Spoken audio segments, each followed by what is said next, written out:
retiring. Well, in that case, what are we drinking? Same for the goddaughter. Dad told me you found something. On a train during the war. A dial that could change the course of history. Why are you chasing the thing that drove your father crazy? Don't move. We need to get out of here. Stop! Sorry. Helena! Dr. Jones, get him.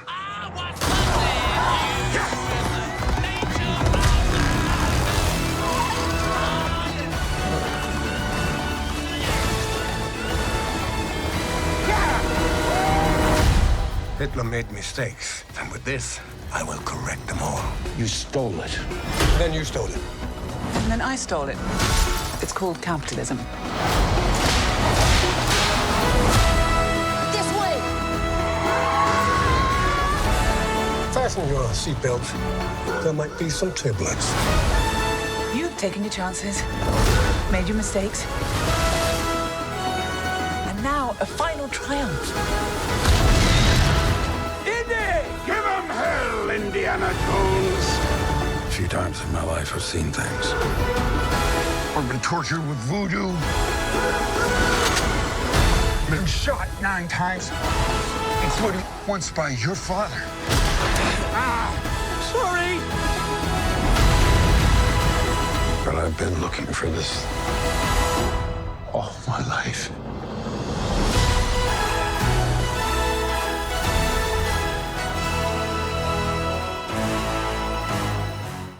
Hey everybody, welcome to another episode of Ready Speaker. I'm your host, Roland Urucci, and today's movie is Indiana Jones and the Dial of Destiny. Saw it at the Alamo Warehouse.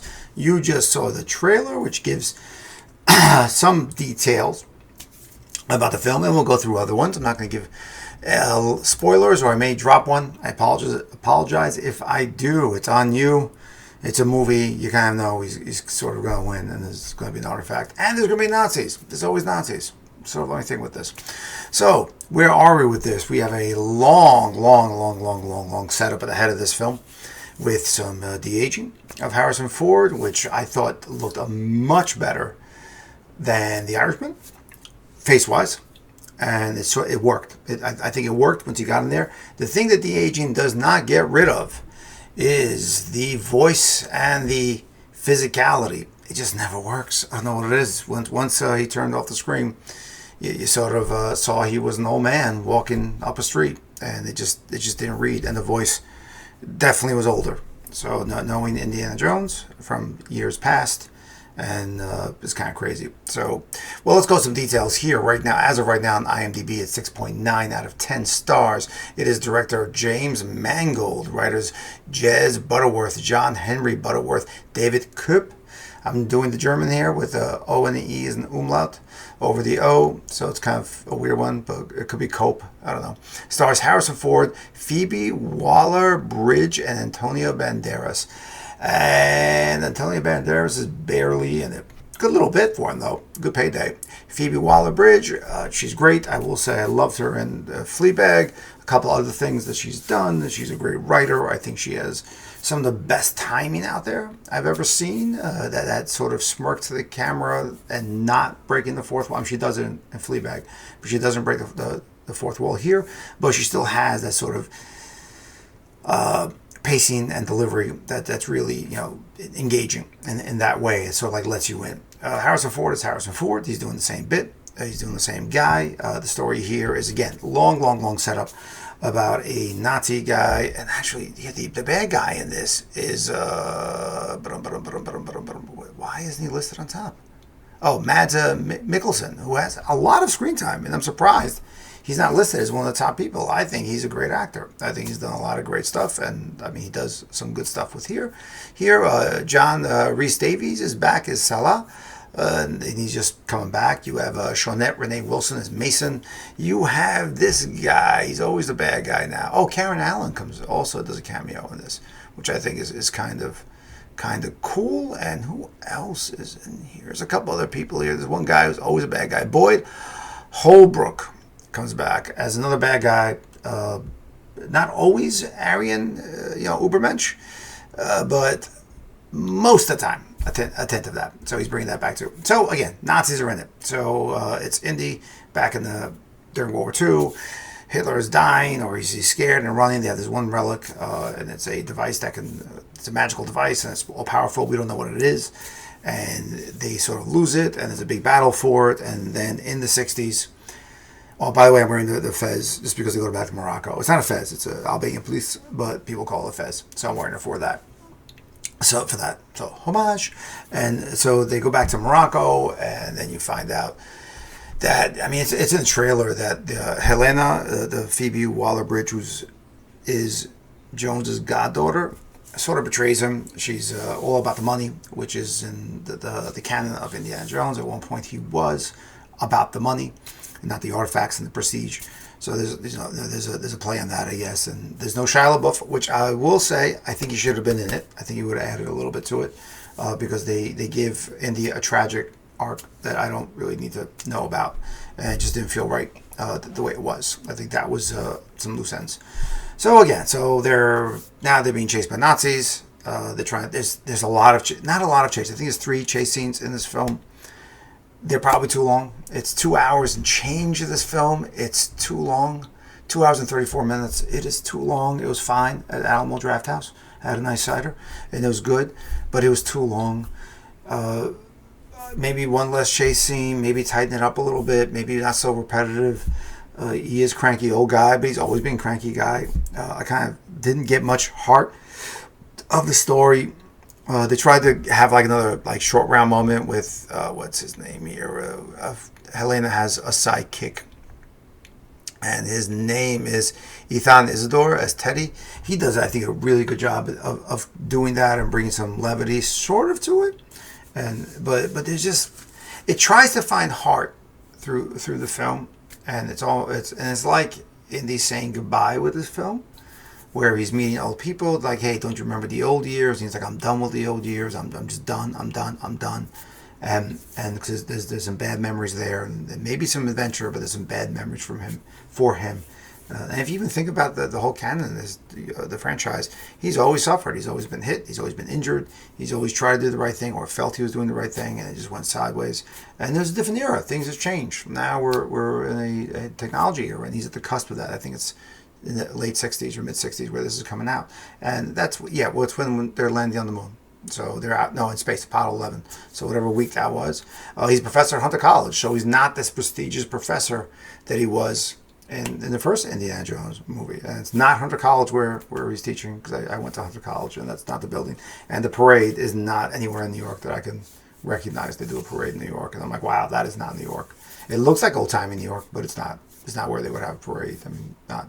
It would be, I don't know. I don't know where it would be, but it wasn't that. And that's not where Hunter College is. So it's a little different. I think, maybe it was. I don't think so, though.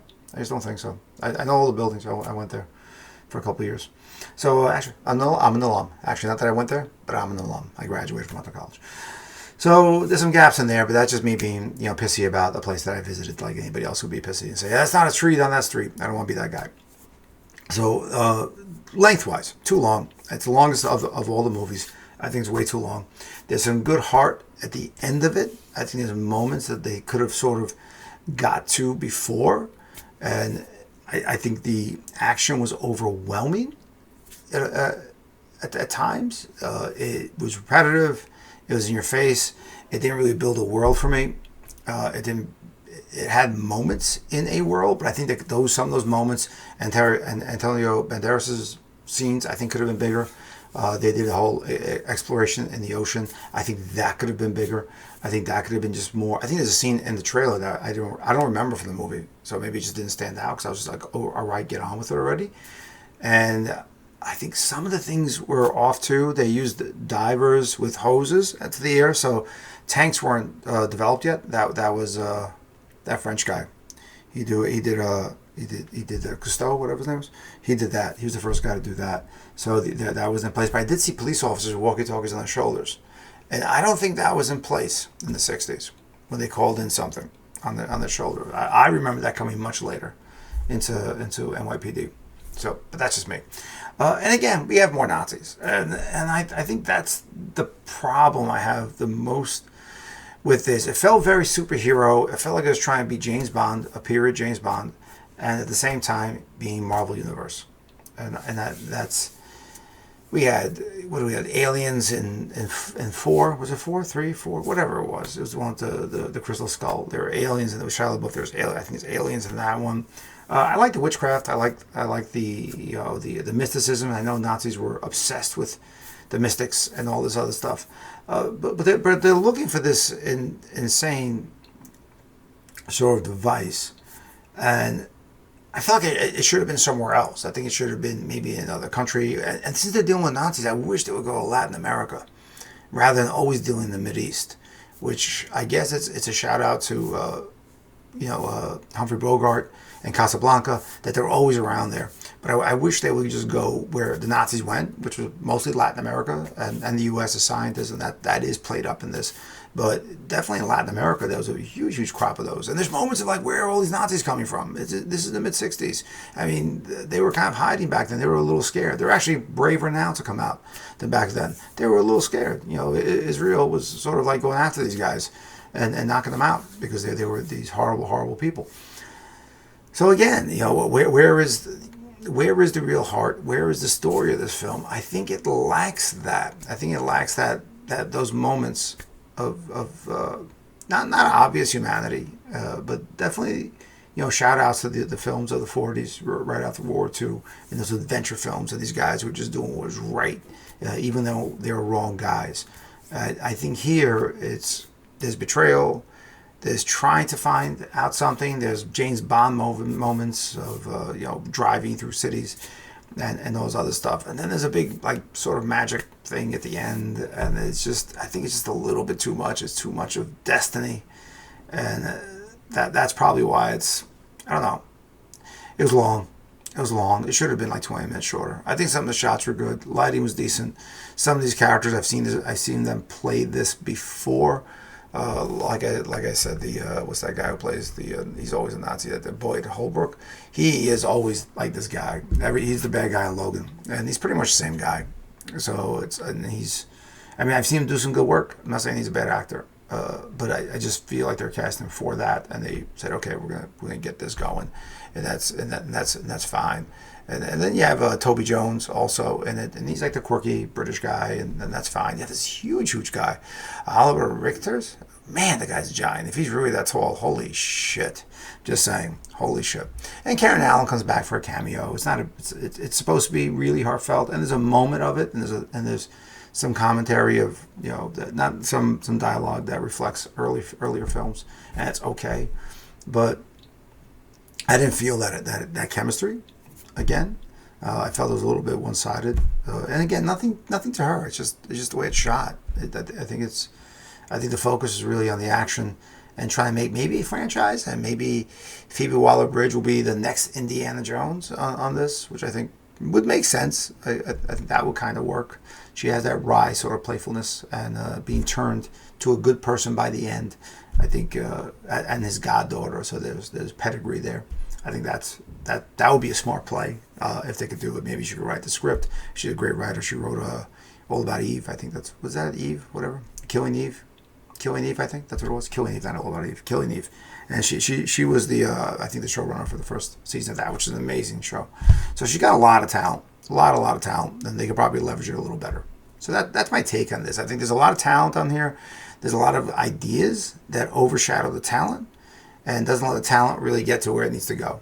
And it's a great payday. I'm sure they all made some nice cash, and they're living good lives, and they got to travel to some really cool places.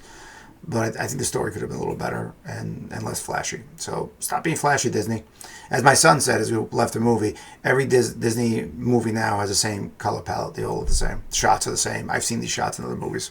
It feels like they're repeating what they're doing constantly because it worked at one point.